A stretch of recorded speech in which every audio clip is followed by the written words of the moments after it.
Are there any situations in which you would use this power? My ex.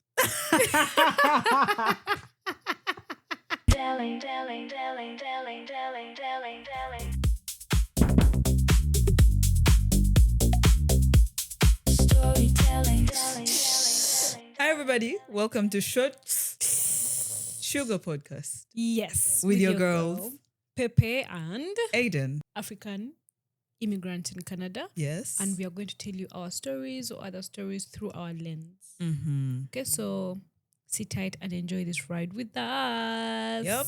We're your people. So Aiden, Mm-hmm. let's do a check-in. A very quick, brief check-in.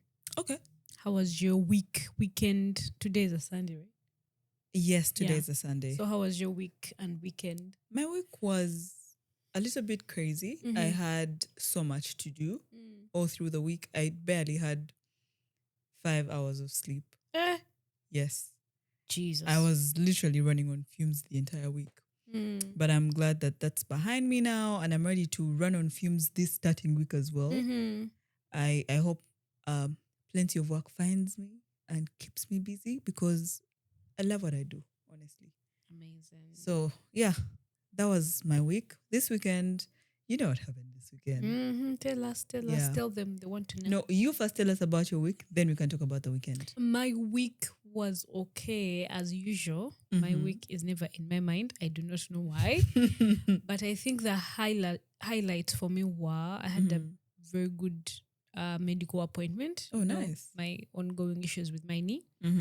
So there's some progress. So I'm confident about that. Then I love the success that I'm seeing with shotshugapod when it comes to like social media engagement. I think we're almost hitting 100 subscribers. Yes, on YouTube. We're just one person in shy 3 from a weeks. million. Right, one person. Yes, you guys, thank you. You did that. You did that. Thank you for 3 weeks. supporting us. Yes. So for that, I think we can both share our experiences, but we did celebrate. I think when I saw 300k views on TikTok, I'm like, we have to celebrate because that's a milestone. People believing in your podcast, people sharing, people commenting, people relating, to the heartbreak story that I was. Yes. Oh my God. I looked at the TikTok and I realized how quickly it was growing. Yeah. And how quickly it was bringing in subscribers. And I was like, oh my God. So you guys did that. Thank you so much. Thank you so much. So we did go celebrate. We celebrated twice, I think. Yes, twice. We went to our favorite restaurant, Smoke and Bones. I think you can either follow us on TikTok and Instagram. We shall be putting the full videos or even shorts on YouTube, right? For you to come with us for the experience. We went to what other place? It was an Italian restaurant. Lucy. No, Lucy is a French restaurant. Italian restaurant. At Queen Street before my chiropractor session. Okay. So it was a Thai restaurant. Yeah, Thai restaurant. I don't remember what it's called. Yeah, but so when we was get amazing. it, we shall add it. Yeah, but the food was amazing. Yes, the food was really good. was absolutely amazing. Smoke and Bones as usual. Yeah, chef's kiss.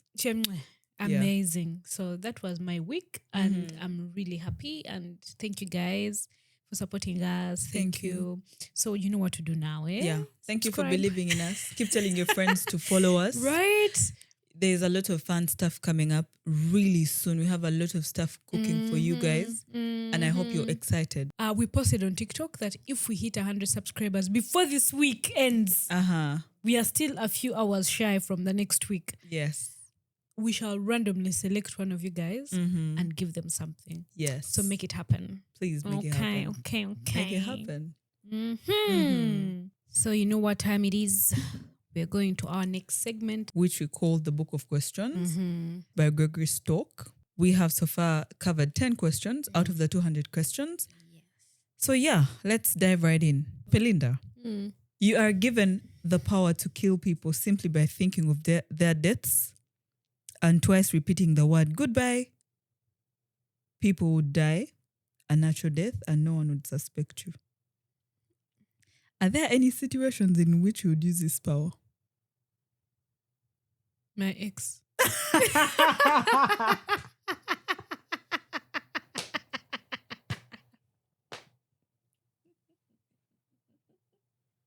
Bursky has been getting bullets since. My ex, I swear, Really, he'd be bye-bye. he would be bye-bye.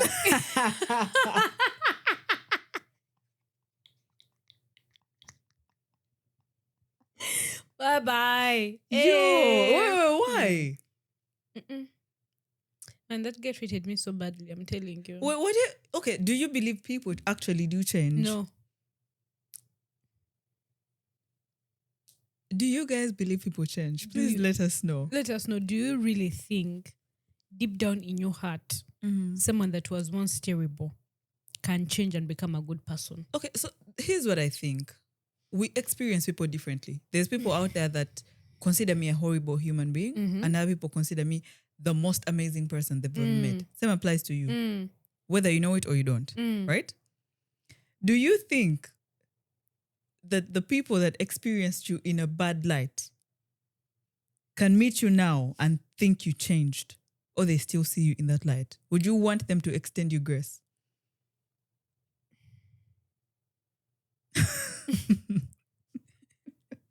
If I was really bad to them,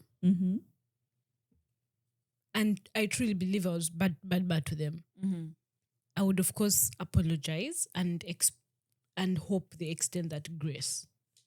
But after I apologize, but someone who never apologizes, really. Did he apologize?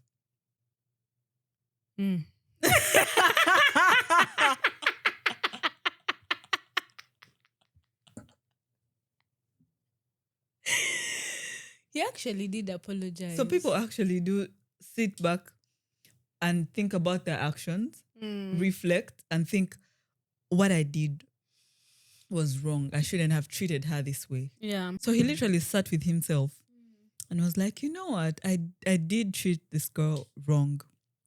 I need to apologize for my actions. Yeah. And he reached out. He's like, I'm sorry. I know that apologies do not change the past. And I understand your sentiment in this moment. But I think people actually are capable of change. Okay. I think so. Okay, yeah, to some extent. I can't say not everyone can change. Mm-hmm. Some do change, some don't. Just like with everything else. I cannot, be confident that people don't change, because that would be very unfair to myself and to other people as well. I hear you. So I think I'm just so still. I don't think he has that power over me anymore, because I was really young. I was really, really young, and it was my first time experiencing an actual relationship. So I didn't even know who I was, what I wanted in a relationship, who I was attracted to, things like that. So I think it was a learning moment that really changed the trajectory of my life when it comes to like relationships. Okay. So let me look at it like that. Okay. Yeah. But he would still not survive. He'd go bye-bye. Okay, now he would survive. Now he would survive because he apologized. So he would survive. So right now I don't have anyone that I would say bye-bye to. Whoever you are, I hope you just saw what just happened right here. Otherwise you'd be bye-bye. I'm playing. What about you? There's a lady that treated my mom so badly. She'd go bye-bye. Without hesitation. If they gave me that power right now, she'd be gone in 5 minutes. Do you want to share that story? How she treated your mom badly? I mean, they were kind of sort of best friends. But I don't think she wished her well. Okay, So this woman would go to like traditional healers and do should do all sorts, honestly, right? On your mom? Yes. And at some point, she sent her child to steal my panty. We were in the same school. The child stole my panty and they went and used it for rituals. Was it successful? It was. Huh? It was. I don't know, because I don't know what they were going for. Could be a yes, could be a no. I don't know. It depends on what they were really trying to do. Did something weird happen to you during that time? If you're to recall. I mean, I have a very prayerful mother, so yeah. her God comes through for us. Okay. Yeah, but they did all sorts to the point that she eventually found out that my mom was pregnant for my brother, and instead of being happy for her, she wept instead. She wept. No, that was She wept while holding her stomach and saying, because when my mom got pregnant, she hid it from her. She didn't tell her because at this point she knew, and they had been friends for like years, from when I was like in primary. Because that I was in the same school with that girl in primary school, and that's when she stole my panty first, right? That was in like primary 5. Actually, yes, primary 5 actually. And then we were together all through primary. Then I went to secondary school. Now, when I was getting done with my senior 6 is when my mom was pregnant. Yeah, during my senior 6. All this while she knew who her friend was. But my mom is a very kind person, and if she loves someone, she really doesn't care what they do. Wow. Like, she just keeps waiting for her birthdays, which is crazy to me. Sometimes I be there being mad because I know what these were doing to her. But for her, she's like, they're my friends. And I really don't care. God will deal with them. She's like, that's her mentality. So this lady finds out that Shade is pregnant, and she weeps. She holds her stomach. She tells her, it's true. And my mom didn't tell her. She literally came, I think she was from like those traditional people. And they had told her she's pregnant. And the woman came, she's like, oh, she wept while holding her stomach. You didn't tell me you're giving birth to a son. And my mom had not even told her about the gender. So, lady, if I got that power, you wouldn't survive. Wow. That's so diabolical. I know. She did too much. And that's a sad reality to most people. You can never know who you have around. You never know. If they truly wish you well or no. That's true. You can never tell. You can never know. You just have to trust your instinct. Yeah. And discernment of, I know when you feel something, there's a reason as to why you're feeling something. So investigate. True. Yes. True. Don't just sit with it. You know? Not everyone that you're hanging out with truly likes you. That's true. Wishes you well. And deep down in your heart, like you be knowing. Yeah, you be knowing. Yeah, you be like, but yeah. this person, and then you keep telling yourself, but they did this. What they're doing, like there'll be signs. The signs are always there. They're always you there. Just ignore them. Would you be willing to become extremely ugly physically if it meant you would live for 1,000 years at any physical age you choose? By the guys, also answer these questions in the comments down below. So I'd really like to see your answers, you guys. But I think when it comes to life, I prefer quality over quantity. I'd rather live a short life. Don't be political. Don't be political. No, honestly. Because what's the point of living an ugly life that everyone is giving you as an example? Like you're here, you're literally just roaming the earth for years and years and years, just being ugly for people. So you'd rather be beautiful and... I'd rather be absolutely gorgeous, absolutely stunning. Even if it's for 30 years and then be done. But they say that if you do believe you're beautiful, they say if you look into the mirror every single day and tell it, mirror, mirror on the wall, I am the most beautiful person in the whole entire world. Those things don't apparently work. That you manifest that into existence, and then even the people that look at you see you as beautiful. Manifestation cannot change what your face looks like. Surgery could. Manifestation wouldn't. Maybe it would change the aura that you exude, but it cannot change what you look like. Motivational speakers don't take people astray. Don't lead them astray. Nothing can change what your facial structure looks like besides surgery and good quality parents. 10 toes down. For me, I wouldn't want to be extremely ugly. I wouldn't. I would rather be myself right now. To me, I consider myself very beautiful. You are, actually. Mirror, mirror on the wall. Anyway, so I wouldn't trade how I look right now For 1,000 years. years. Because, man, I've seen people live very, very Miserable lives just because of their physical attributes. And it's not even their fault. I know. Yeah, it's not their literally fault. not their fault. You know those things of acting did you ever participate in drama things at school? Let me tell you something about acting in drama. My mom told me if they ever give you parts to act as Satan, as like those weird people who are ugly and whatnot, I am not coming.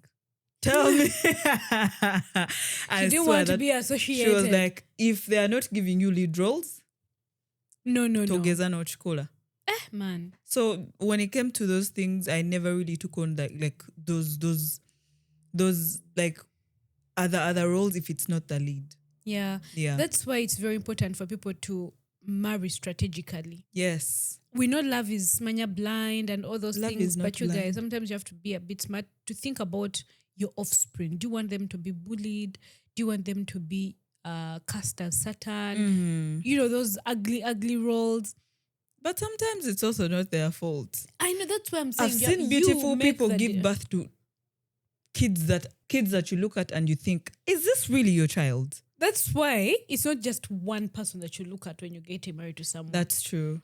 To both the parents and plus the lineage. Yeah, the lineage. Lineage. You have to do your research if your goal is to have beautiful children. Yeah, and because being pretty is a privilege. It is actually. It is. It's an actual privilege that people really don't really. Yeah. People just overlook it, but honestly, it actually is a privilege.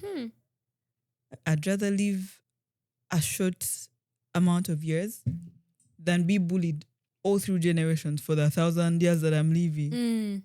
Like living with insults. No.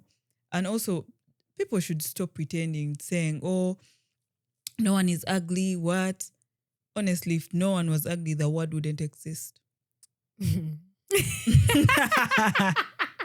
That's what I think. That's my thought. Oh, God. So, I think that marks the end of this segment. It sure does. So, again, this segment is a book of questions by Gregory Stoke, right? Yes. And yeah, you can ask these questions to your friends and family and see what they think. It's a very beautiful get to know conversational starter that you can have with your friends, and a segment we want to have until we are done with our 200 questions. Oh, yeah. I keep saying this to inform our new subscribers and new viewers so that you don't get lost with what's happening. Yeah, because we believe you've told your friends and they're subscribing. So we are putting them on. You gotta do it. Okay. Yeah. So I heard a little bird told me that Aiden had a question for Pepe. Oh, she sure does. You know how it's kind of difficult to raise children in countries outside of where we were born, especially in these Western countries, because the parenting here is different. Yeah. Right? You cannot beat a child. You cannot, like, it's literally gentle parenting through and through. You cannot yell at them. Yeah. So my question is, if you had a child in this country, would you ship them back home if they misbehaved a little bit to give them character development? Would you take them back to Uganda and take them to a traditional school? Or would you leave them here and just gentle parent through and through? I cannot even relate to having children. Why? Because Why not? I do not want children. I don't want to ever have children. Okay. That's a decision I made long time ago. Why don't you want to have children? You know what's funny? What's funny? I better laugh. Everyone used to tell me, let's say around senior 3, senior 4, I had come to this conclusion, right? Then I used to tell people who used to ask me out, like at campus, things like that, and want to, why? You're talking because you're still young. You think you have time. We wait. When you clock a certain age, you're going to start looking for people to have children with. I'm like, no, I think that's a decision I made long time ago. Okay. That I'm happy with, and I do not think it's going to change. I've never wanted children. Why did that start? Like, I don't know. Have you seen what children are like? They're like really cute, like literally like dolls. and that's beautiful. I love seeing them. through the screen. Like, I love children, seeing how chubby and beautiful they are. I like seeing happy children, bubbly children, chubby, sweet children. Do I see myself giving birth? No. Why not? Is the question. I just don't want. There are people who know that you don't want kids. You know that you just don't want kids. I do not want kids because I do not. I don't. First, the plain and simple answer is no. I do not want kids. 2, I'm at a certain age right now where I feel like if I give birth, okay, you know what I envy? I envy people who gave birth when they were still younger. You grew up with your child, right? Now I'm at the age where if I give birth, I'll grow old, I'll become tired, that hey, I'm now going for choir practice, I'm going for all these things when I'm a museum. That's the other thing. But that's if I ever change my mind. But I know I won't ever change my mind, right? Second thing is I had something, my communication struggles that I've had for a very long time. Where if I'm mad or sad, I just get quiet. I get just quiet. Block people out. I just block people out, and I've seen how it has affected my relationships with people. Because you can keep quiet for, let's say, a month. A month becomes 2 months. 2 months become 4 months. And then you there's no way you're going to start that conversation. You just have to let that friendship or relationship go. Because the longer you take without communicating with someone, trust me, both parties involved are thinking negative things about the other. There's nothing positive. There's nothing positive. You understand? So the longer you take without communicating, the more you ruin whatever was left in the relationship or the friendship, right? So because I knew I had an issue with communication, but when you have a problem, but you do not know, you have to fix it, but your body can't let you, your mind, your whole being can't let you fix it. You have to do, for example, you've done something wrong to someone and you want to know, you want to either apologize or you've heard they did something to you and you want to know from them, but in your head you're like, I fear confrontation. I think I've always feared confrontation. And because of that, I thought if I ever gave birth to children, I would give them silent treatment and mood swings and things like that. And I would never wish that on a child. Never. I think that was my biggest reason. Just something about mood swings. I just wanted to just applaud you on all the progress you've made. I'm trying. Pelinda. I am trying. By the way, change is very important. Yes. Because recently, I had like an argument with a friend in the recent past, and I was able to, in that moment, notice that I'd done something that I wasn't proud of, and I was able to apologize immediately. I didn't let it sit for a long time. Oh my God, what if you... I let all the fear go, and I'm like, you know what? I've done something that is not really good, and I need to work on it immediately. And we're now very good friends, and I realized that communication is important for relationships. Yeah, for relationships. That's really good. So yes, but still no children. I just wanted to say I'm proud of you. Thank you. For all the progress you've made. Thank you. Really proud. Yes, man. Guys, don't give up on yourselves. Keep working, eh? Please. We all have those negative things about ourselves. Get to know who you are and find ways of working on them. Go for therapy. Talk to friends. Seek support. Do those things. Just as long as you know who you are, it's easy to change, to become a better person. That's true. For yourself and for the people around you. Yeah. That's true. So my question, if you were to have children, okay, if you were to be living with a child that you've adopted and they say misbehaving, would you ship them to Uganda for character development? Yes. Why? Because in Canada, it's all about gentle parenting, take the child for therapy. Sometimes just even in the Bible, since I come from a Christian household. They say spare the rod and spoil the child. By disciplining a child using a rod doesn't mean you're going to kill the child. It's showing them that what you've done is not correct, is not right, and this is the right way to do it. You can do that either verbally or some physical disciplining. Not that kind of disciplining. Yeah, so I would take my child back to Uganda and they experience. The factory reset them. Yeah, the factory resets them. Because it's not easy because you can tell a child something different at home, and then you go to school. They go to school and they tell them about their rights and things like that. That's true. Oh, don't allow your parent to do this when they do that. Da, da, da. Sometimes when a parent is disciplining you, it's not to hurt you.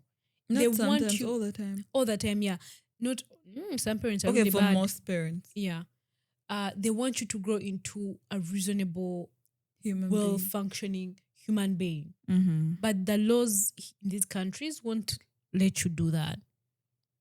So kids, sometimes you find kids really going astray because the parents don't know what to do. They're held back by the system and the rules and things like that.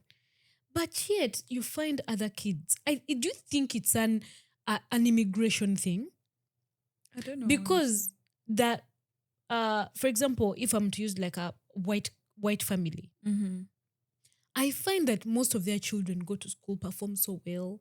They go ahead to go to those Ivy League schools and they get the qualifications and they have amazing jobs. They never get to transfer them back to any of their ancestors. They have nowhere to take them anyway. Yeah, they have nowhere to take them. But I think it's the same thing. So what are they doing different? Do you get my argument? Yeah, I get it. What's different between us and them? Yeah, what's different? I don't know, honestly. Yeah. But also, I think once you start hitting a child, they start to get a little bit rebellious. In my mind, that's what I think. Because when I look back at who I was as a child, every time they beat me for something, I would think to myself, okay, now they beat me for going this far. What can I do and get away with? Right? Like, how much can I do that is just enough for me to not get beaten? Which is crazy. So, and then once you beat a child the first time, the second time, the third time, they eventually get to a point and they're like, okay, I'm used to this. I will do this, they'll beat me and I'll be fine. Yeah. Which is, it wires the mind differently. That's what I think. What do you think is the best form of disciplining? I think the way that my mom parented me that actually did work was threats. For real. So they were busy threatening you? Of the people that raised me, especially when I was growing up, out of all the people that I was around when I was growing up, my mom beat me the least. Actually, my mothers beat me the least. So who beat you? People that were around us. Because in Africa, a village, a child is raised by a village. But my mom would tell me, she would threaten me, she'd tell me things like, if I find you coupling, I'm going to come with rings. You guys have a chaplain. They will wed you off with your man. When the term ends, you go to your man's house. I will have no responsibility over you whatsoever. And it worked. It worked like a charm. I was a good kid all through school. No coupling whatsoever. Wow. Yes, I did couple at some point. But then eventually I was like, okay, I need to come back to my senses because if anything goes wrong, I will get married off to someone that I actually don't know. I'm not ready to do that. So I let it go. It worked. Interesting. So would you take your child back to Africa? Yes, I would. Not because of just character development, but because a child raised in Uganda can do literally anything. Because the education system back there teaches you to do a plethora of things. You'll be able to, now schools have like trades as well incorporated in the education system. Kids do a little bit of carpentry, they do tailoring, they do catering within the school system outside of books. They play so many co-curricular activities. They discipline them, they beat them. I'm not against beating a child if you're not beating them heavily. Like, if you're just punishing them for the right reasons, I'm okay with that, honestly, because that's how I was raised. Okay. Would I hit a child in this country? No. The rules don't allow it. Yeah. Would I hit them back home? We'll never know. Do you want children? That's a good question. It's a wonderful question. There was a point where I really wanted children. I think I was like, I think I was 25 when I really, really wanted children. Then what happened? Now, I think about having children and I'm like, okay, at this big age of mine, if I had a child with this country, I would not have to work for 2 years. I'm not doing that. I don't go to work for like a few months and I feel like I want to die. No. But you'd be doing it for the well-being of your child. I hear you. But for my sanity, I don't think I can do it at this point. I don't think I can. And it's also very difficult to raise a child in this country. It's difficult. How is it difficult? Okay, give you an example. You're supposed to take it to daycare and pick it right on time. If you're you're literally living off of threats because anytime they can take this child. For any reason whatsoever. If they see that you're not fit to be their parent, they can take it. Yeah, I feel that's like scary. The first 10 years of that child, your life is not your life. It's not your life. Yeah, you're literally... You're led by the child, ruled by them entirely. Yeah, entirely. No. I believe this is a conspiracy theory. The rate at which people give birth to kids that have like developmental issues. I really do believe the governments are doing something to control population. I'm telling you. This is what I think. This is what I think.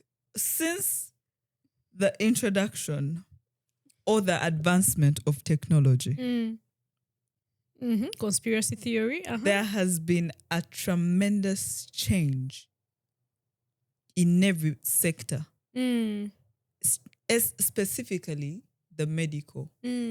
Because when you people literally do not use their brains much. I went to a doctor some time back and I told them my symptoms and they were like, you have this. I came back home, Googled the thing. I was so scared. I was thinking, oh my God, I'm going to die. Whole time I was just anemic. And the guy had told me something that was supposed to be hereditary. So it makes me think that even the doctors themselves are really not putting in the work. Yeah. So do I want to risk and have a child in an era where people are using AI to interpret symptoms? You know, doctors are no longer curious. Yes. Of, oh my God, I'm telling you, I have this. Let's find out what it is. Let's find out together what's going on. They don't look at us as a mathematical problem that they need to solve. Yes. It's like a tick off, oh, I need to get this done so that I get this pay and go on with the next client. I know. Which is so unfair. I look at how much you've gone through with your knee. Oh my God. And I think to myself, if someone was curious enough, actually sometimes I think if we were in Uganda, I wouldn't be having you would not be in this kind of pain. Yeah. You'll book an appointment to see a doctor that is in like 3-4 months. Yeah. By that time, your body. By the time you see a doctor, you're already. It's worse than it. By the time you see a doctor, you're supposed to be seeing a surgeon, which is crazy. Yeah. I think the thing about this country is that you're supposed to be bold. Very. In all situations, bold. Like just be bold. Yeah. And sadly, where we come from, sometimes they don't teach us to be bold. We end up being polite. timid because they're telling you to respect people. Yeah, So you respect them so much, so you start to shrink yourself or to not give yourself a voice, which is crazy. It's crazy. Anyway. So our people in Canada, please do not wait for things to get bad to see a doctor. And I know we Black people fear going to the doctor because we find that sometimes it's not necessary to go when it's still very, very minor pain. Please go see a doctor. See a doctor. Yeah. And advocate for yourself. Please. We appreciate you guys. Thank you for sitting here with us. Yes. And have a lovely week. Have a lovely week, people. And weekend. We hope Monday doesn't come too quick. Yes. We hope Friday comes really quick. So you can have that time to rest. Follow us on all our social media platforms. Short Sugar Podcast. Yes, we have a lot of fun stuff outside of the podcast that we are going to post. Okay. All right. It's been wonderful, Pelinda. Wonderful. Bye. Bye. Short Sugar.